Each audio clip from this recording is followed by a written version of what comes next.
You can't say for 100% certain that you've never killed anyone. I was thinking about it. I was like, man, I can't imagine killing someone. I've never killed anyone in my life. But I can't say that. Because you don't know what's happened in your life. Maybe you have killed somebody inadvertently, but you can't say for 100% certainty. What's a supposed scenario here, Mason, Okay. Mason, I'll back you up. Mason, I'll back you up. You throw a candy wrapper on the ground, not even thinking. Old lady comes along, slips on the candy wrapper. You never heard about it. You're walking on the street, somebody gets distracted, and then a little bit down the road runs into something. Landon, like, you're you don't know. Too hot. You're way too sexy that somebody was walking by and was like, ah! And then you killed him. I think I would have heard that or had experienced. They were I'm mute, just saying. And they were on a bicycle, so they couldn't, you didn't see or hear it happen. I'm just saying, you never know. You don't know for sure. I hate that I think you're right. Yeah.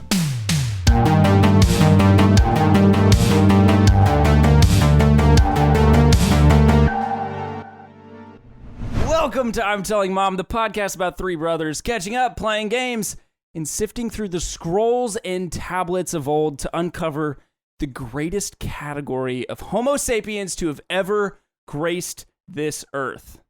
Welcome to I'm Telling Mom's Historical Idiots.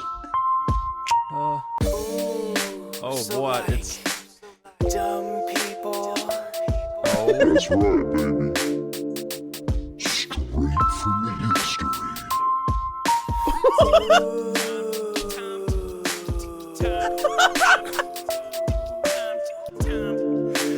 That sounds so much fun. Oh my god. I love the shit. So many emotions just happened all at once. It was kind of like, all right, this is different. And then it was like, I don't like this. I had so much fun with that. This is Clace's attempt at making history a little bit interesting before we actually delve into history. Setting the stage. Setting the stage for you, boys. Okay, so this episode is dubbed Historical Idiots.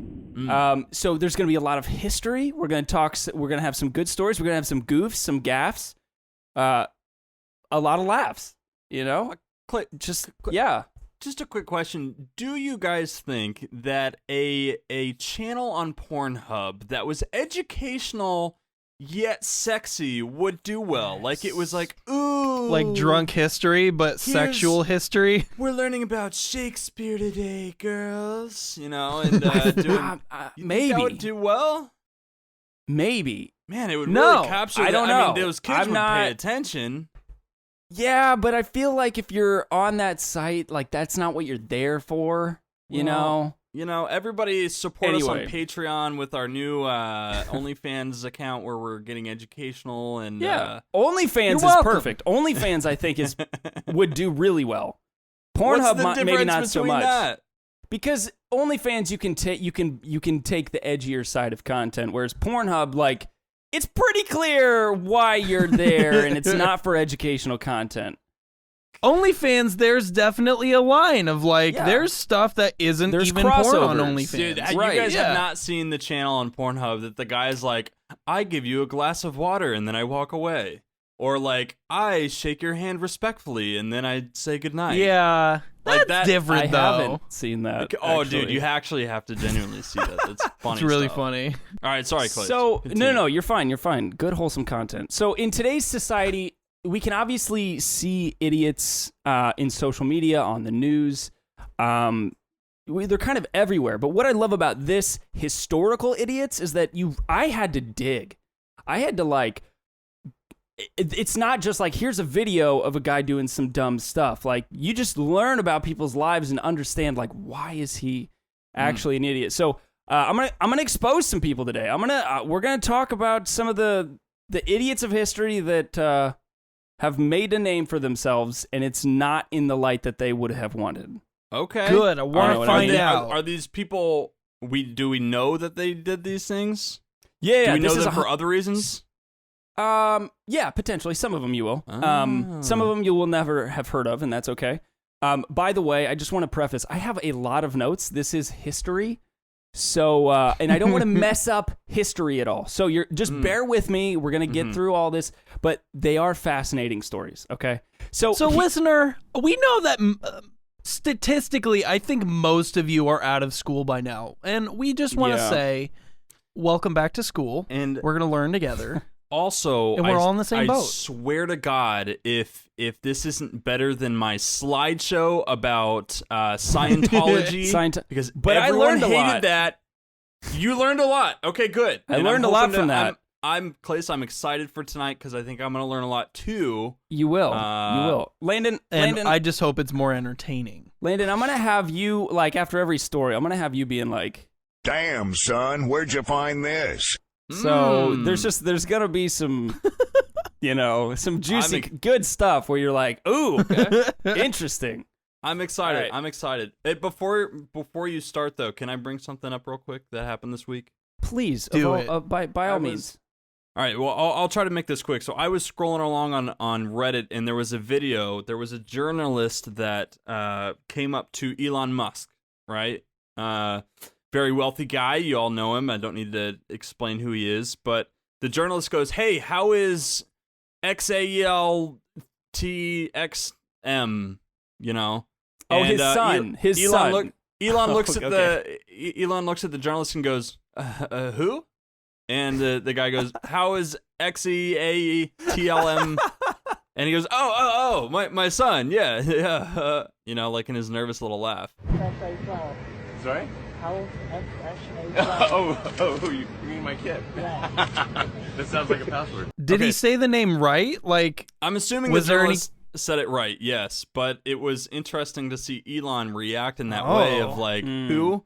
So that's exactly why I bring this up, because one of the comments kind of blew my mind. And so the comment was, it's been my theory for over a decade now that all those weird celebrity baby names are just so the public won't know their legal identity and stalk their kids. I always got annoyed on baby name forums when people raged about dumb celebrity names, and I'm just like, I think that's what they're going for. People are really gullible. And you can't even legally use special characters for your name in most states, and you definitely can't in California. And that was like, wow. Okay. He's smarter than we think he is. Historically, who are some celebrity baby names that we made fun of growing up, and then didn't really think that's probably not even real? They just wanted the public to think that. But Blanket Jackson.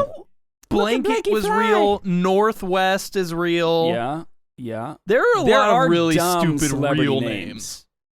I'm just saying. Names. I'm putting the seed of doubt in your minds to take that with a Yeah. grain of salt. It might actually not be true because they're protecting their identity, and that makes total sense. That's really interesting. Yeah, that is really interesting, actually. I'm glad There you Elon go. kind of pointed that out. It's weird that he hasn't until this point. No, he didn't point it out though. He heard the journalist say, "How is blah blah blah blah blah your son's name?" and he just didn't even recognize it. He was like, "Who?" Oh. Got you. That's not his name. His name's Greg. And then he's like, "Oh, I wasn't supposed to say that." So anyway, that was something interesting that I came across. But okay, all right. So historical idiots. Now I have stories here that I'm going to share and indulge with. And as I was thinking through, how can I make this a game? How can I make this fun and a little more engaging? So here's what I've done. Anytime there is a number mentioned throughout these stories, I'm going to pause. I'm not going to tell you the number, and you guys are going to have to guess. Whoever is closer to the number wins. Sometimes it might be a date. Sometimes it might be somebody purchased X amount of something, and you just have to tell me. The number of wives they had. Yeah. Yep. Got it. Okay. Good. So throughout, now, to make it easier, all right? Instead of, hey, Clace is going to ask a question and it's upcoming. So instead of just being like, okay, we're talking about this, I'm going to pause. Okay, whenever you hear one of these sound effects, that means a question's coming. So just prepare your mind, okay? So let's just this is like 10 seconds. Oh, God, it's so good. So good. I love that one. So good and tasty.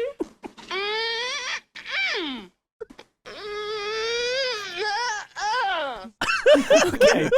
If you hear any of those noises, any of those sounds, that So means good a and question's tasty. coming up for you.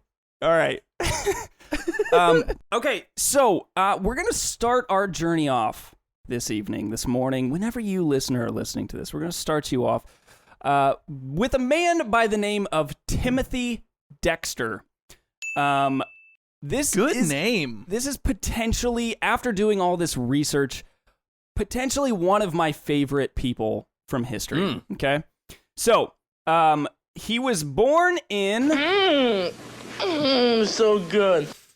Timothy Dexter is not the oldest name that you'd imagine. No. But Timothy. Timothy would be a nice 1800s name. Which 1870, Clace. Lock it in. Okay, locking in 1870. I think that Timothy is a more modern boy, born in 1917. Okay. I Landon almost got said a point. 70 something. Landon is officially on the board. So, born in 1747. Okay, so he's an older lad. He was born in Massachusetts. He had no schooling and was effectively illiterate. When he was age... So good and tasty. I'll give you a little bit more. When he was Thank age you. blank, he married a wealthy widow. Okay. Okay, that would have been context important. is good for some of these. Yeah. But 1700s, when he was... I'll go first this time, Landon. We'll take turns. Okay. Because this is a good, friendly podcast. When he was... By the way, there's two like really close up front here. They're not going to be this frequent. We'll get more heavy into the story. Okay. I just wanted to All right. give you that warning. 22. He was 22. He married Okay. a widow? He married a wealthy widow. Yeah. Okay, so I'm going to say he was... That was a bad option. I'm going to say he was 40. All right. At age 22, he... Well done, Mason. Well done. He married a wealthy widow. So I wanted to give you the backstory. So he had no schooling. He was effectively illiterate, and he married a wealthy widow when he was just 22 years old. All right. So let's just jump into what makes this man a bona fide idiot.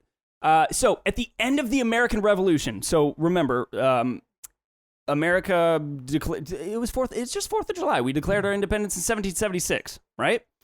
So, right before... Can we pause for a second? Yeah. I don't feel like I'm getting enough credit for guessing 22 on the dot out of an entire person's lifespan for having married a widow. What do you want exactly. from me, Mason? I gave you a want point an and a extra good job. point. I think, yeah, that's a little. I want a little bit more of a reaction. That was. Thank you. Thank you. Go team! All right. M. For he's a an jolly M. good fellow. For he's a jolly good fellow.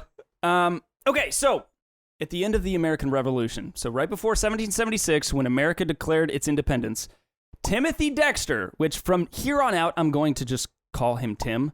Okay, so we all know who we're talking about. Good. Tim bought a lot of depreciated continental currency that was literally worthless at the time. And it's because they were establishing a new country, right? With new currency.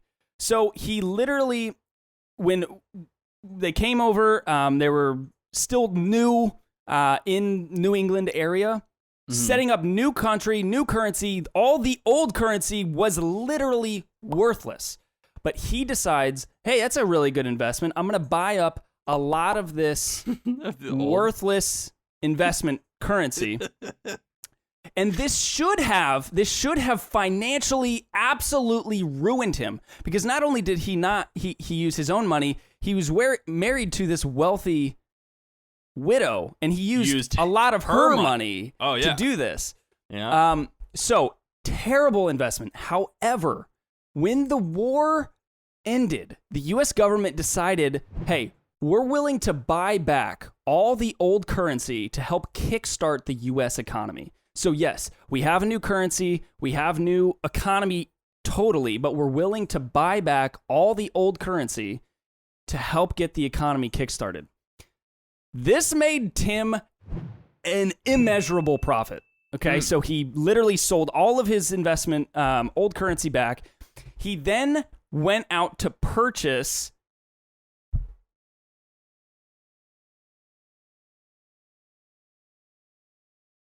I don't know why. You want me to do it? Let me finish the sentence. He went out with the money, with the profit that he made, and he purchased blank boats to begin an export business between the U.S., Europe, and the West Indies. How many boats did he purchase with his fortune? He bought a bunch of boats to do international trade. I mean, Yeah. I'm impressed that he was able to figure that out. Yes. Got to give this So guy a was little bit more everybody else, and the Uh-huh. story gets way more interesting. credit. I'm gonna say he bought 25 boats. Okay. He bought 116 boats.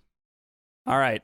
With his fortune, he went out and purchased 2 boats. He overspent ridiculously. He just paid absolute premiums for these 2 boats and began an export business, again, between U.S., Europe, and the West Indies. Keep in mind, the West Indies is the Caribbean, okay? Very tropical. This is like the triangle in which he was trading. So because he was largely uneducated, his industrial rivaled competition would try to convince him to trade really weird goods, hoping that it would bankrupt him. So imagine if you started a business and all of your direct competition came to you and tried giving you business advice with the intent of ruining you, of making you go bankrupt. This is exactly what happened. Tim is so dumb, though, that he's like, oh, I'm a businessman now. I got to listen to all these other businessmen. So the first thing they told him to ship, they told him to resell bed warmers. So keep in mind, in Massachusetts, bed warmers at this time was something that you would keep in your bed during the winter months to keep you warm. So they told him to resell these bed warmers in the West Indies, which is the Caribbean, a tropical climate. It doesn't get cold. There's no need for bed warmers. Tim does it. He's like, Nice. yep, great Go, idea. Tim. Come So on, he Tim, takes- I'm cheering you on. He takes these bed warmers, ships them down, and the captain of the boats somehow manages to remarket and resell them as ladles. And I don't know exactly what a bed warmer looks like, okay? But apparently, Okay. they looked like a ladle. And sold them to the entire local molasses industry and made a killing. Sold all of them. What's up, Landon? Pick me. Landon. So I'm pretty sure bed warmers back in the day, they were like these big spatula looking things that you would heat over the with fire, coals. and then you would actually stick it like under your I bed think or you're in right. between your bed and mattress. It was like, just imagine a big spatula. So I guess what they did was they like made ladles out of that. By Yeah, bending I'll it. actually bet you're right. I'm right. And so they were big. They were like oversized. So for molasses especially, I'm sure maybe that, I don't know. Anyway, sold them all, made a killing. Tim goes back to his rivals and says, hey guys, that worked really well. What else should I sell? Obviously, they're completely baffled, right? Like, how did this man pull this off? So they get together and they advise him to, by the way, this is a real story. This isn't just a fairy tale. This really happened. So then they go back to him and they say, okay, that worked so well and we knew it would. So how about you go ahead and sell wool mittens down to the West Indies in the Caribbean of the tropics? And privately, they're like, surely that has to flop. There is no multi-use for a wool mitten. There's just no way it's going to sell. He's going to go bankrupt with these wares. So Tim loads up his 2 ships full of wool mittens, takes them down to the West Indies. However, it just so happened that Asian merchants were in the West Indies at the exact same time, and they were on their way to Serbia. So they bought all of these wool mittens off of Tim and took them to Serbia for profit. Of course. Go Tim. Tim's killing it. Okay, so at this point, Oh my god. all right, so other people got wind of this, and they were pissed because, like, we know him as an idiot, and I'll explain further why, but Dude. the people of the day knew he was an idiot. It would be like he comes into the town hall, and everybody's like, oh my God, there's Timothy Dexter. Like, people just knew he's uneducated, he doesn't know what he's doing, he's just flippantly kind of doing whatever. So other people start getting on the bandwagon of, like, we need to bankrupt this guy. Quick metaphor. Timothy Dexter is Reddit with AMC and GME at the worst time that Yeah. I was like, okay, I guess I'll just do what they're doing, and then buy high, sell low. Okay, continue. Yeah. So that's Timothy Dexter. All right. So other people then start getting on this bandwagon. And the references that I found didn't specifically clarify, but it just said practical jokesters is the terminology that they use. So these practical jokers told him to ship coal to Newcastle, and I need to read to you. I need to explain why. One, this is such a slap in the face, but for this time. So basically, to ship coal to Newcastle, and I'm reading from Wikipedia here. Where's Newcastle? What country? It's actually a great question. It's irrelevant to this story, but I don't know. If you want to look it up, you're welcome shipping to. shit, I don't know if it's to Canada or to England or I don't know. Newcastle. You England. ship it via sounds boat. like England, right? It is via boat. I thought it was Yorkshire. England. Yeah, I thought it was England. Okay. Carry on. So they tell him to ship coal to Newcastle, and according to Wikipedia, selling, carrying, bringing, or taking coal to Newcastle is an idiom of British origin describing a pointless action. It refers to the fact that historically, the economy of Newcastle was heavily dependent on the distribution and sale of coal, and therefore any attempt to sell coal to Newcastle is just ridiculous. Pointless. It would be, in modern terms, Gotcha. being like trying to sell ice to an Eskimo. It's like we have Selling ice corn everywhere. to a Hoosier, like Exactly. So Got trying it. to sell coal to Newcastle was ludicrous. Absolutely stupid. And apparently everybody knew this but Tim, because he loaded up his 2 ships full of coal and started off for Newcastle. However, that year there was a coal drought in Newcastle and they needed coal. during the transport, he was actually halfway to Newcastle. The miners of Newcastle went on strike. For whatever reason, they all went on strike, meaning there was no coal. So by the time Tim gets to Newcastle, he not only does he immediately sell everything he has, he sells it at such a premium that it's a historical record how high he sold this coal for relative to any other time in history. He sold his coal at a running. Oh God, you're so good. He sold his coal at a running rate of blank times the normal cost. Blank times the normal cost of coal. I'm going to say 40. Because everyone was on strike and they really needed coal. Apparently, they needed coal. 40 times, Mason? Holy shit, that's a lot. That is a lot of money in coal. I'm going to say 3 times. Landon, you get another point. He sold the coal at a 5x premium, which is just, so a 500% markup is pretty insane. If he would have sold all his coal just at normal price, he would have made a lot of money. He made 500% off of this investment that should have, again, logically, should have bankrupted this guy. All right, so the story continues. Now he has a lot of money. And everybody just kind of knew, like, all right, he's he is not only an idiot, but he's an idiot willing to do whatever anybody tells him to do. So just before we like jump into the next part here, I want to talk about something that's bugging me. If he has such a reputation for being an idiot and doing whatever people will tell him, you know that everybody is coming to him with advice of what he should do next.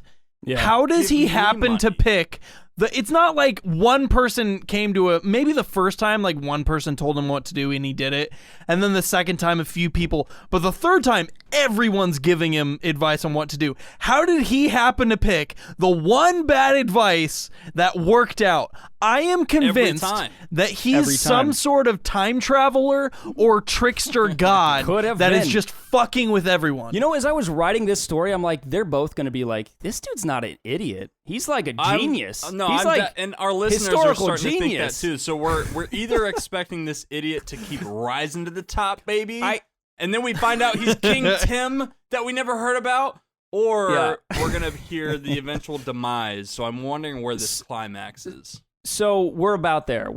So I'm going to give you some. So this went on for a little while. Let me just give you some other examples instead of kind of dragging out the story. Some other examples during his time in this trade. So he came back from the coal. People advised him to ship gloves to the South Sea Island, which again is in the Caribbean. Sold all of them to Portuguese boats that were headed to China. People told him to sell Bibles in the East Indies, which, by the way, was an incredible insult because especially the East Indies were very naturalist. There weren't, like, religion hadn't really penetrated, so, like, the need for Bibles, nor the like, want for Bibles were nobody wanted any religious text. However, there were some missionaries there that were willing to buy all of the Bibles because they were obviously doing mission work and they dispersed them appropriately. They then people told him to ship stray cats to the Caribbean. And I was unable to find out why. I could not find any sort of logic as to why, like, he would do that. But he did it. And again, I don't know if he sold them or what exactly happened, but this is what I could find specific to that. So the only quote I could find was, quote, "The Caribbean welcomed a solution to rat infestation." There you So go. somehow he offloaded his stray cats. Okay, so that's kind of like the story of his trade. I'll get into some more of his life. It makes me just think, though, that back then, it kind of makes sense that the trade industry, you're going to do well trading anything, anywhere, Yeah. because there's always a demand for whatever it is. Something, Now, especially in it's that day like and age. You can ship things and everything's international. It's like you can get anything you want at your fingertips in a day. That's a really good point. I didn't think to look up some examples of bad trades because I think that's a fair point. But I'll continue with Timothy Dexter for now. Maybe we can come back to that point. All right. So with all of this money he made across the board, he purchased So good. how many mansions in high society Oh, wow. neighborhoods? So he purchased a number of mansions around Boston, Massachusetts. Still happily Newport. married. At Wealthy this point, widow. he is. Yes. Okay. Yep. Still happily married. How many mansions does he purchase? I for it, Lane. don't know that I've heard of like people back then buying a lot of real estate like just to have it personally. And I don't think people were really into the real estate as a business all that much back then. But maybe I'm naive. I think he bought 4 mansions, Clace. Lock it in. Okay. See, Timothy is not your average person. So Timothy bought 10 mansions. Okay. Landon, another point goes to you. I hate my life. He purchased only 2 mansions, but they Okay. were in very high society neighborhoods. Worth pointing out, nobody liked him. Nobody invited him to the parties of the high society. Nobody welcomed him in the neighborhood. That's in- my dream. in- To have a mansion Where in like nobody a likes high you. society Nobody like you. neighborhood and everyone hates me and I can just walk my cat down the sidewalk and be like, I'm here. In his front yard of his primary residence, he built a garden with how many wooden statues? So good and tasty. So his front garden has how many wooden statues? By the way, of what? Yeah, good question. So they're wooden statues of famous men at the time, and he made sure, by the way, that he was among them multiple times. Oh my god. What a weirdo. It was definitely Mason, I believe in you. You got this one. 23 of them. Okay. Between Landon? both properties or the one mansion? Just his primary residence. Just the Primary one. residence. He had a bunch of wooden statues of himself and other famous guys. What a Yes. dick. I'm going to say he had a total of 6. Mason, you got a point. You No eked it out way. this time. He had 40 wooden statues, with himself being among them multiple times. He built, on the same property, he built himself a mausoleum, which, if you don't know what a mausoleum is basically like when you pass away. It's like the Taj Mahal is a mausoleum. It's meant to be Is a it grave really? site. Yes. Yeah. I didn't know that. Doesn't it also speak to his intelligence that all of those statues were wooden, aka would not last years and years and years and would just deteriorate over time? Yeah, I think that's Wow. worth pointing out. Yes. Yeah, it should have been marble or something else. But so he built this mausoleum with an inscription that read, "I am the first in the East, the first in the West, and the greatest philosopher of the Western world." Worth noting, he never once philosophized anything. He never was a part of the philosophy crew. He just was in trade. So according to Ancestry. Oh, sorry, before I get to that point, he would, when he did have house guests over, he would frequently tell his guests that his very much alive wife had died and that the woman who frequented the building was just her ghost. So he would just, like, friends would come over and be like, yeah, that's not my wife, that's my ghost. Wow. That's her ghost. I love him. I honestly love him. So, okay, according to Ancestry.com, he once faked his own death just because he wanted to see how people would react. And He's my favorite person. how many people do you think attended his wake, his fake mock wake? Oh, no. See, all of these people were doing this wrong, man. If this guy is that much of an idiot and that's obvious, and he has this much money, why are you not leeching on him, you know? Oh, you poor woman, he died. How can I help? Step right in, you know? But I'm gonna say there was 8 people there. Okay. See, what if everybody went because they wanted to see him dead? But I agree with Landon. I'm gonna say 1. Did they have kids? Not that I know of, not that I found. Huh. Landon, you get a point. What was your answer? 8? 8. 3,000 people attended his Oh. wake. Yeah, Mason, you should have gone with your first idea there. I know. Mason, you bring up a really good point because I don't know exactly why. Like, according to every single thing I found, everybody hated this guy. So how he's having parties and why 3,000 people attended his wake, I honestly don't know. But 3,000 people, it's on record. About 3,000 people were there. But it gets worse. He was watching the wake. Okay, he faked his own death. He's watching the procession go on. That's cool. Come on. And he's not that dumb. He successfully killed himself. Like, this guy's not that dumb. Come on. When he noticed that his wife was not crying, he jumped out to reveal that it was all a hoax, and immediately, not in private, immediately started to cane her for not sufficiently mourning his death. Oh, I take it back. This guy's not that cool anymore. Wow. I still love him. Where He's did he I jump picture out? him. Was he Okay, inside the so coffin? let me paint a picture for you. What Timothy Dexter is that his name? Yeah, you got it. Timothy Dexter, he's hiding behind one of his own wooden statues of himself. Nice. He's just hiding there. And then he peeks out and sees his wife isn't crying, so he jumps out. He's like, "Ha ha! 'Tis I am not dead. How about you? You cry for me." You know, that probably speaks. So that poor woman, let's just talk about her for a second. She is treated as a ghost in front of the guests. Yeah. Okay. But then she's also Why would she stick caned. around? So obviously she was never treated all that fantastically by this Couldn't have been. fella.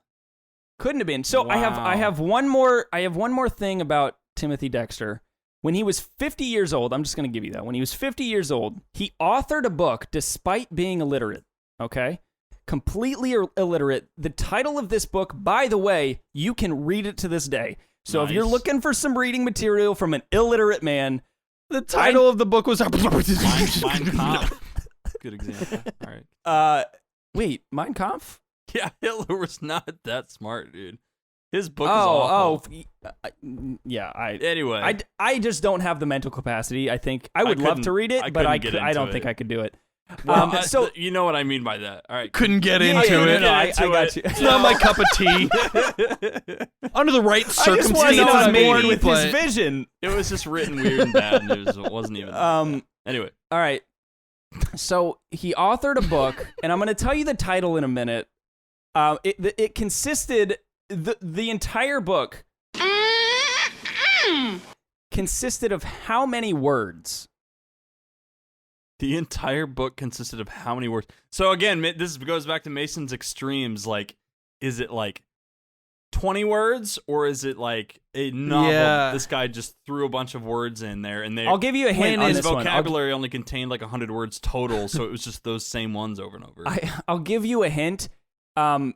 It's not an extreme number in either direction. It's somewhere about like maybe what that's you still would, a problem because I don't even know what a normal amount of words is for a book. So kind of a crapshoot guess. it was exactly 438 words. Okay. Okay, I'm just gonna, even though I could play off of that to try to win, I'm just gonna go with what I was originally gonna say, 300. All right, Mason, you get a point. So the book consisted of 8,847 words, but among those words, 0 punctuation. Not a single period, not a single comma. It is an entire run-on sentence book. Intense misspellings, which I'm gonna read you just a little blurb that I came across. And total ignorance to any orthodox grammar at all. Okay, so just the whole book doesn't make sense, is my point. Now, the title of this book is called, again, write this down if you're looking for some summer reading. A Pickle for the Knowing Ones in a Homespun Dress. Oh, I love him so much. Dude, he's on a whole nother level. He is actually my idol. Do you think Like he did I drugs? love this guy. Was he on acid during all of this? No, he's just illiterate. I think maybe he like had some sort of idea in his head. He just had no idea or way of translating it to paper. So A Pickle for the Knowing Ones in a Homespun Dress. So I pulled an example for you guys, and here's how it starts. By the way, everything of this is misspelled, so it actually reads worse. No, sorry, it reads worse than it will audibly hear. So imagine it being worse than even what I'm saying. But it starts, I'm the first lord in the United States of a Mercury, now of Newburyport. It is the voice of the Papal, and I can't help it, and so let it go. So the last point on Mr. Timmy. That was his first edition. He came out with a second edition book, and apparently enough people read it and gave him the critique that it was so difficult to read because there's no punctuation. So they told him, like, look, you need to add punctuation or this is never going to go anywhere. So in his second edition, he decides, okay, fair point, I'll add some punctuation. So what Tim does is he adds an extra page to the end of the book with 11 lines of punctuation. And underneath all those 11 lines, he writes, instruction, printers and readers can insert these wherever needed. Wow. That was this man's logic. Creative. I mean, that you got to give him props for that. Yeah. Oh my gosh. To this day, you can find his gravesite in Newburyport, Massachusetts, by the way. Interesting. Seriously, though, this guy is... When I picture a trickster god going into some time and just fucking with people, this is exactly what he would do. Yeah. How did Also, I want to write a book on just offhanded, just nothing to do with anything that we just talked about, but kind of want to write a book about him, about Timothy? Nope. You personally, of Mason nothing? DeGraff, want to write a book? Yeah. And that was just plopped in Inspired there? by. Yeah, kind of inspired by what he's done. No punctuations. Don't care about spelling. Doesn't make sense. Just throw words Whatever together. pops Just into whatever, my head. Whatever happens.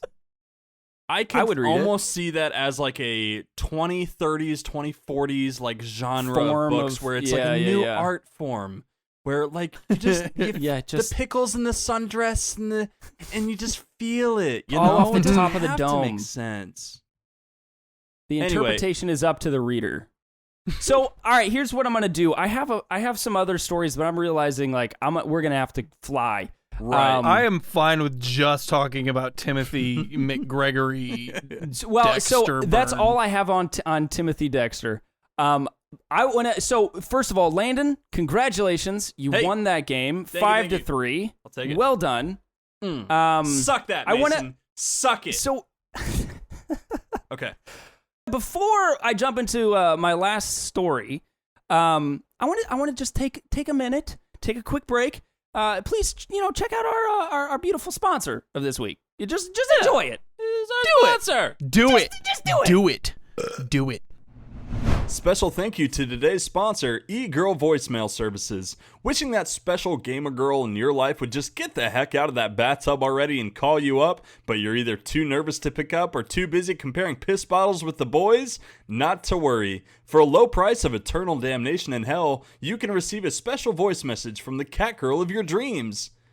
Rar, how are you, senpai? I wish I could be there to nuzzle-wuzzle your necky wicky and rubbies your bulgy wulgy so big. I wish I could lick your neck like Daddy likes. Please come home to kitten soon. I'm squirming at the thought. Ooh, ooh. Just use promo code I actually got horny from this sponsor to get 5% off. So thank you to this week's sponsor. Please buy whatever they're selling. It's good. We use the product or service that was mentioned all the time. 10 out of 10 would recommend every time. To family and friends even. For sure. So thank you, sponsor. All right, so last person I want to talk about, and this is more modern. This is right before I was born, so kind of right before the three of us were born. This man that I'm about to talk about, his name is Hans Joachim Friedrichs. Okay, he's German. So No. I don't know why. I kind of want. I hope this is the. I don't know why I thought of this. I was like, I hope this is the guy that goes. Because Man, Hans, if I would've thought of that. and that If was I the would've first thought guy I that. pictured with Hans. And anyway, if you know, you know. So this one is fascinating to me because one, it's a little more recent, but it's right before we were born, so it's very easy for us to kind of write it off as like, yeah, it was history, but like, I mean, we just missed it. So we were not alive when the Berlin Wall fell on November 9th, 1989. Okay, but at least I grew up learning the history of the Berlin Wall, knowing of it, like hearing about it, not really understanding the full context of anything. But just to recap for you guys, the Berlin Wall, it separated East and West Berlin. And basically, the original intent of the wall was to keep fascists out. So they put this wall up right down the middle and said, not only can nobody enter, but you can't leave either. So the people that were inside the wall were basically refugees. And this split families and friends. there's so many stories and accounts of people trying to escape either under the wall or over the wall. I have a dumb question. Berlin's yeah. just like a city, right? Yes, Berlin is. Okay. As opposed So to... well, as opposed to like something bigger, like I don't know if it was country? comparable to America putting up a wall to keep out Mexicans, but Oh, okay. Okay. it's like Indy putting up a wall to Yeah. keep out. Gotcha. Yeah. So literally, people were not allowed to cross. Merciless killings, by the way. There were guards all on the wall, and if people tried to escape, they were brutally murdered. It was a massive political mess. So in 1989, the Cold War was starting to settle down, and the government decided to mend relationships between the East and the West Berlin. So they were like, okay, let's remove the wall. Let's open up the border and let's allow for travel again. This decision, by the way, was made in private. So the government was like, yes, we're going to do this. Let's find a way to release the information to the public and go about the right way, you know? Mm-hmm. So they decided that they were going to announce to the public via a press conference the next day. So, and that was on November 9th. So November 9th, and keep in mind, up to this point, up until the press conference, wall is still up, borders are still in place, you cannot cross. So that's the backstory, a little bit about the Berlin Wall. Now you know. Oh, no. So I see where this is going. let's jump back to Hans. Oh, poor Hans. So He did it a little too early. So Hans was a basic governmental spokesperson who was literally handed the notes and instructed to make the announcement at the press conference. However, so he was handed the notes moments before he got on stage and didn't have time to review all of them completely. I went back and I watched the press conference, and you can find it on YouTube. If you're curious, you can find That's what's fun. You can see recent stuff. Yes, you can find the actual press conference. It is in German, but they have subtitles.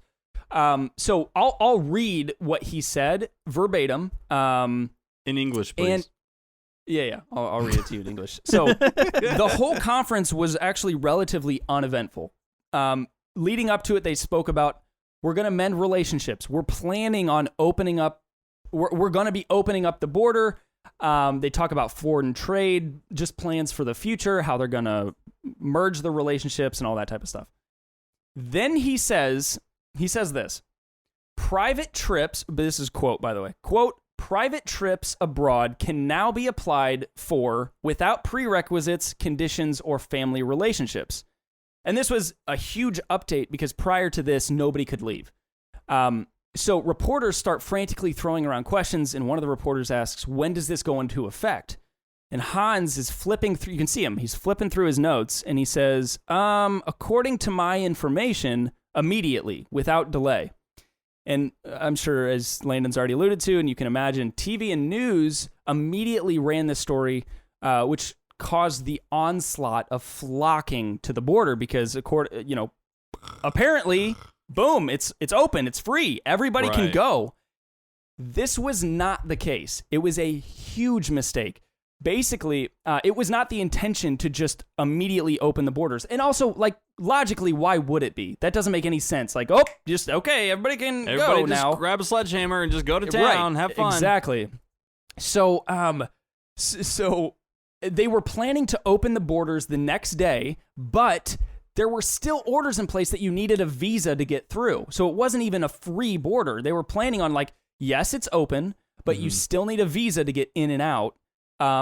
You just don't necessarily need the, quote, prerequisite or whatever was needed prior. Right. So the guards were still at the wall, and they were still, like, under the assumption that people cannot come and go. So literally, and the number that I found, and I wasn't able to completely fact check this, so take this for a grain of salt, but the number that I found was that 2 million people showed up at that wall on either side. Shit. 2 million people.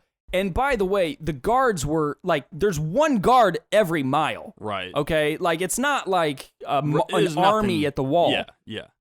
So the guards are Zombies. completely overwhelmed. They didn't have governmental orders to either shoot or open the gate. Like, they didn't have orders either way. They were like, what the hell is going on? So they were just confused. So instead of creating mass hysteria, the head of the guards literally made an executive decision to, quote, open the barrier. So East and West Berlin basically stormed in together, tore down the wall, and that's where now you see all the pictures and the news, you see all that type of history Good stuff. for him. So basically, an ill-prepared spokesman made a flippant remark that led to a guard captain who was just overwhelmed and underprepared. That led to one of the most defining moments of the 20th century in Europe. Yeah. It was crazy. It's an iconic cultural moment for Germans. I don't know everything, all the impact and everything, but hey, good job, Hans.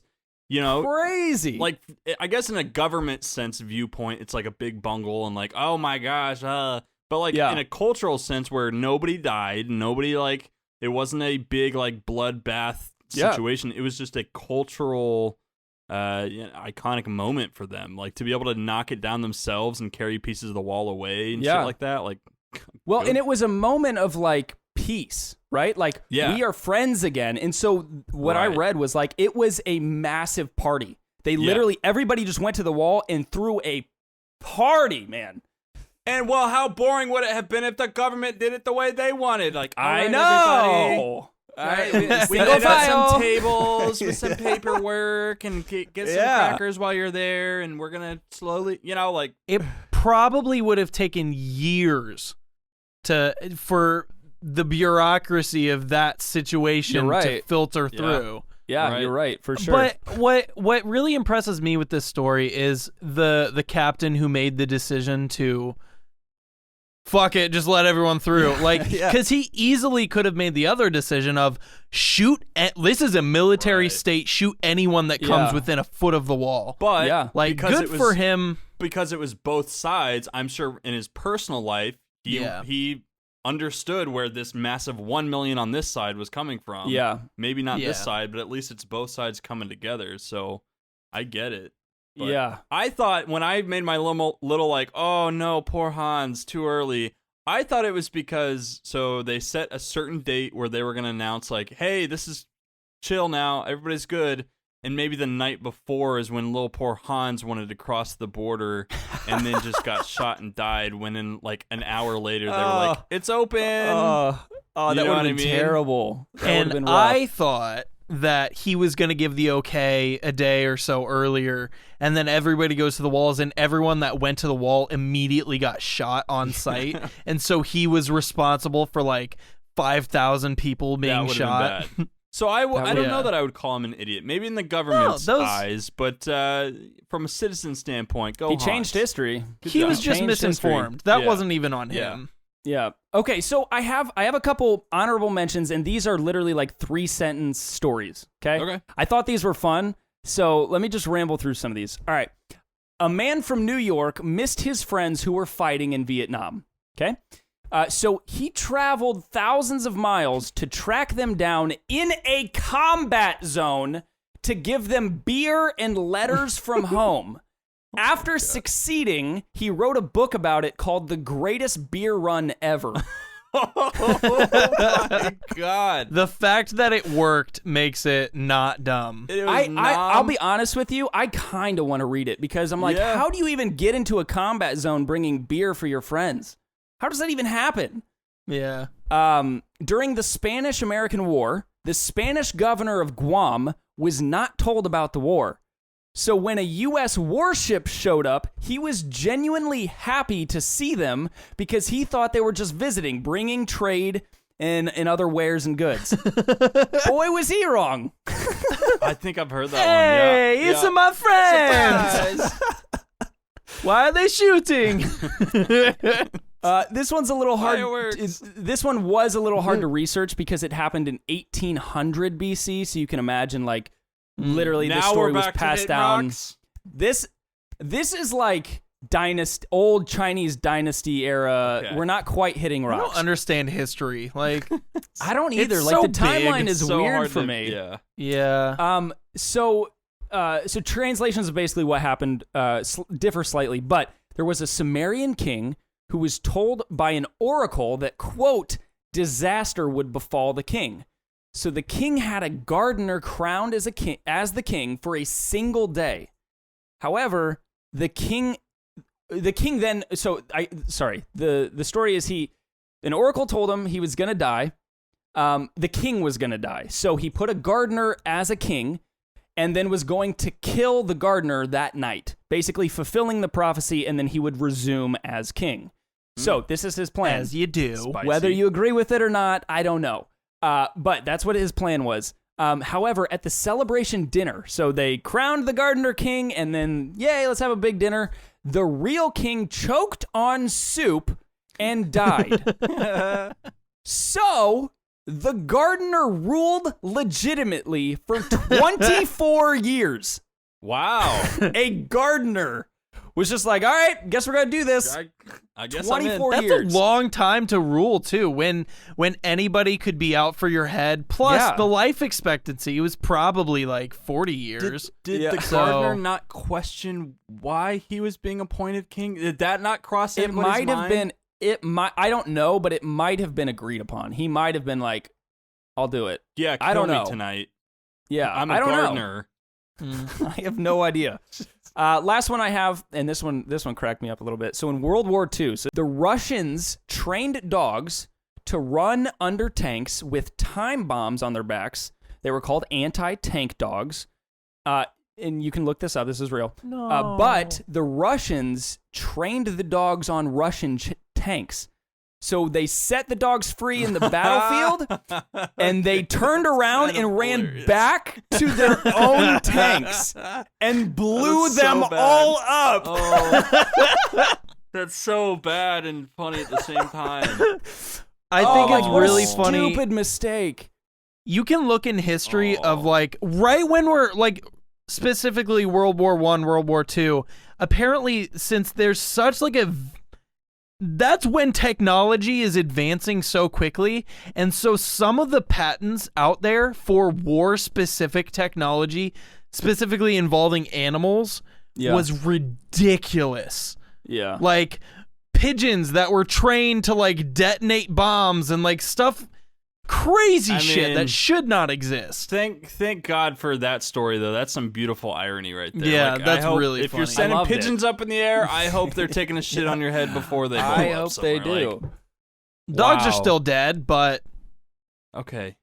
Well, that's historical idiots. That's all I got for Historical you. You know, idiots. good. run through a little bit of history. I actually, if we were to ever do another history-based episode, I think I would get so much more varied. And maybe we look at a freaking timeline of history, because I don't even understand like where time starts and where we are now. I don't get any of it. Historic idiots could have literally just been us trying to understand figure it out. history. Right. History or geography or anything. We are so stupid. We're the idiots trying to understand history. So before we close out, I have one last mini segment. And this is a new thing that I wanted to bring up. And it's called Facebook Rewind. I knew your those little of you- bitch ass wasn't gonna like leave last week alone. I knew you were gonna come back with something. So for those that listened last week, Landon ran through a Facebook Rewind of old, and I got railed. I got it handed to me, and I I had a pretty good time. Mason had a pretty mild one. Yeah. I just like Landon is so quick to dish it out. Like he will hand you everything on a silver platter. But I need vindicated, and I also just need people to understand that, whoo, is this a double-edged sword? Boy, does this go two ways. You two were the same person in different ways. You were both massive douchebags. Yes. I'm not even gonna waste my time going through one of these. I'm texting you guys a couple. Okay. So a couple that I just want to mention. And bring up. Good. You have 9 So this images is on you Landon. just sent. That's fantastic. Thank you. This is Landon. Now there Oh are my God. there are many instances that I Oh. forwent. By the way, if anybody just wants to fact check any of this, simply Landon on Twitter, all your references, anything you want to know. And I urge you to go back to the 2013, 2014 time era, because just the gorgeous Landon, simply Landon that he is. So first of all, I want to bring up this weird obsession Landon had with Omegle, where he would literally sit and he would try to just communicate with strangers, and he, just in his weird like little boy fetish. Yeah. Okay. But Landon, hold on. The first image there literally says you both like hashtag chat with Landon, which means you were so pretentious enough to make other people search for you like they want to talk to you on Omegle. Okay, that's my first point. So, am I allowed to like explain myself, or are you just gonna keep going? No, please. All right. Actually, please. Okay. So, chat with Landon. I didn't really get on Omegle all that often, but occasionally I would get on. And back during this time, this is like 2013, you said? Yeah. Back during 2013, there was a social media app called Feed, Pheed. It was the #1 social media app for a good solid 2 months. And I was one of the top like 10 creators on this app. And it was literally like, if you combine Facebook, Instagram, and Twitter all into one with an emphasis on voice recordings. So my shtick quickly became people really liked my voice. Ha, surprise, surprise. And so I was on this app. I got over 10,000 subscribers, or what they were called. But it was just, and I did really well on it very quickly. And that is what kind of stoked my little ego to no ends. Catapulted and so you. What I would do is I would post on Feed, hey, I'm on Omegle tonight from 7 to 8. Just put hashtag chat with Landon if you want to meet and talk and hang out. I thought I was hot shit. I will not deny that. 100%. But a lot of this stuff is because of Feed, and I had started getting following there, and I quickly got out of reality because of. I actually have a lot more stuff to say about all this, so fuck you. But all I'm saying, my biggest thing has been like, when I was in high school, didn't really have phones, didn't have TV, didn't have internet by any means. When all of our friends had internet and they didn't have to go to the library to do homework like we did. But then when I got my first iPod and I was able to download apps, I was able to get on social media. And for me, that quickly became my entertainment. My entertainment became posting to Twitter, posting to Feed, posting to Facebook. I get you. Doing some of this weird shit because we didn't have internet. We didn't have. I get it. Okay, I'm just saying. I'm trying to set stage for this next shit you're about to show. For the rest of it. In the exact words that you told me when I tried to defend myself, sounds like you're just deflecting. And I just want you to own that you were a douchebag. I own it. Okay, so also on the same, I just like this one. And last week when I was trying to find one of you, the one where it's a screenshot of you also on Omegle with a hat backwards and sunglasses. On Twitter, you put the caption, "Do I make a convincing enough Bieber?" And I just like, you're wearing chains, you've got sunglasses inside. Okay, I'm so confused. But okay, so I have it pulled up on my phone and it's not big enough for me to read the text unless I zoom in. My legitimate thought was, wow, he looks like a lot like Bieber there. I'll take that. Yes. So yes, then. But why is that like the goal? Why? That's a good question. Man. Bieber has every right to look how he wants to look. Right. He's earned it. Okay. In 2014, by the way, you scroll through Landon's Twitter, all of them are like he set up a camera with a tripod and just took billions of pictures of himself. This one's bad. Trying to be cool, whatever. And he took a picture of himself, head down, saying, "Happy MLKJ Day." Can I point out the obvious? Can I say it? You, Landon. That's so bad. I admit that 100%. That's so bad. Oh, jeez. I cringe so hard at that. And it's not even the picture. It's just like, "Happy MLKJ Day." to your little dumbass selfie? Okay, so you guys don't see what I see then, Okay, right? what do you see? All right, I'm going to say something controversial, Okay. which makes this so much Oh worse. fuck. Landon, it looks like you took a picture of yourself mocking being hung. Oh, rough. So Because Landon's neck is out of frame and you just see Right, his right. lifeless Okay, face to be hanging fair, down. to be fair, let me. you gotta click to enlarge. yes, but to I be get fair- what Mason's saying. Okay. Yeah, Mason, if you click the picture, it does show like the Okay, full body. good.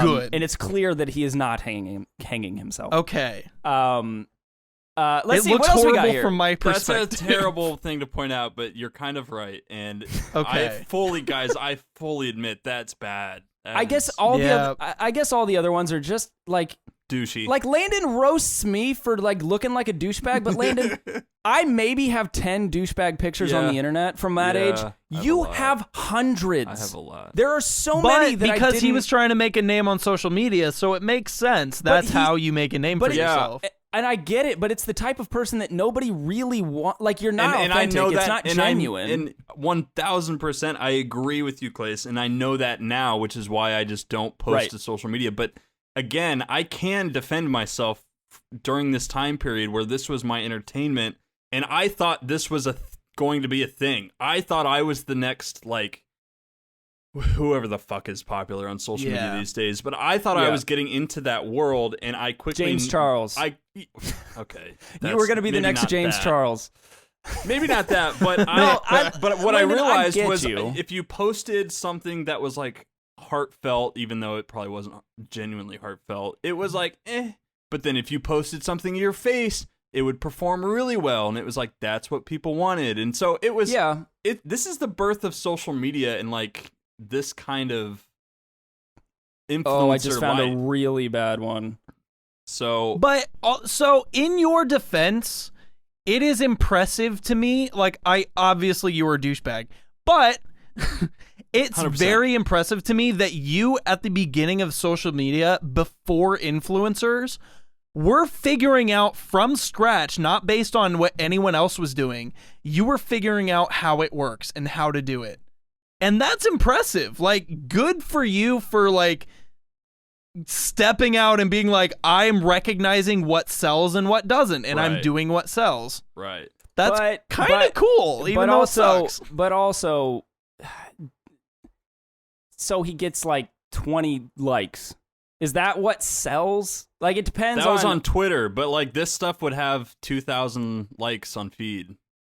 And my Instagram back in the day was pretty decent. I'm not defending it. I have a zero wish to get back into this. I'm not like No, back in the high reason school, I, I played the reason I basketball, can, and the reason we can joke about it now is because we're both very different. So like Right. we can take it both ways. Can I make a quick point about this last one that you just shared? So I got in trouble with this series of photos from my youth group leader. He pulled me aside one day after church and said, Landon, we need to have a discussion about what you've been posting to Instagram. Why is it that you feel the need to reveal your body in that way? Why is your button down open like that? Let's have a conversation about sexualization on the internet. My initial reaction to the pastor coming up to you and being like, let's have a talk about why you're like shirtless, button down, like what's going on? You interested? Like my initial reaction is like, why? Who cares? Like, don't talk to me. But then I think about, you're probably like 16, 17. Like, yeah, have a conversation with what's going on. Like, Yeah, but that's not. I think what I struggle with both is ways, like I guess. what I struggle with a little bit personally is like that's not like your youth pastor has mixed motives for bringing that up. Like if the youth pastor is genuinely concerned about it, take it to the parents, let the parents deal with it. Like, and it's more of a, hey, I'm concerned about like his values, not necessarily like, oh, is he making women's? The thing that I heard, because Landon, I went through the same phase, is like people be like, yeah, you're causing people to stumble. I'm like, that's such a religious bullshitty thing to say. Yeah, 100%. That's not my It depends- responsibility. Yeah, it depends on how he comes at it. He could come at it from the aspect of you're causing people to stumble, or you could genuinely come at it from like, I'm pushing like people down the genuinely stairs. concerned for your personality Right. and how you're and developing. how you're developing as a cognitive human Yes. being. Yeah. Anyway, Mason, I don't have anything for you. I just wanted to kind of fuck rail off, into. dude. Jesus Christ. I didn't make that big of an impression on social media. You're kind of running out of things to find. I honestly, I felt attacked and I needed to respond. That's fine. That's Fair, probably I'll take what it was. I'll take it. I'm okay with it. But I guess moral of the story: Landon and I were both douchebags, and we made it through that phase. And look, we're better for it. And and Still Mason was some just a douchey good guy tendencies, all but the time. We try to recognize those and. And now I'm so- slowly turning into a douchebag, so I can have that. So if you guys think I look like JB, like, give us a follow. All right, with that, I do have an outro. And then we can kind of just Song. close from there. Does that sound good? Yeah, let's listen to it. Thank you for listening no. to I'm Telling Mom. Historical idiots. Now I know all about dumb people. Straight from history.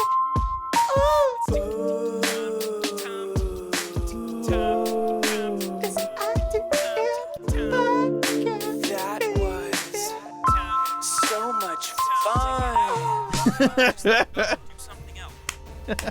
Bye. Bye. Let's spin the wheel. Oh fuck! Oh, shit. Why didn't you say that before we started playing the music? Cause we gotta that's play so- the outro music now. So anticlimactic. We were like, I'm perfect ending. I'm sorry you did the format wrong. You also didn't say where Landon or I were during the intro, so Glad you picked everything's up on off the that. rails. Here we go. And it's fucking spinning. It's spinning. I don't It's know spinning. why I It's swear, spinning. but I Oh, did. Hey, it's spinning. It's spinning. So long. It does take Can forever. we get like a shorter Can we length get a different of? one? Oh, Oh, I almost got pie. Does it say pie or pig? That says pie. What is it? Oh no. Oh. It's still going. like come on. Subsequent movie films. Your What is that? category What does subs- subsequent mean? Subs. It's like We Toy wrote Story this. 2, Toy Story 2, Toy Story 3. Oh, Toy sequels? Sequels. Subsequent movie Okay. films. Wait, isn't right. that from Borat? The second movie he just came out was Borat, the subsequent movie film, or something like that. Oh yeah, I never watched it. But It- okay, I can do that. There are definitely There you go. ways I could take it. There you go. There you go. Thanks, bye. Now bye for real this Bye. time.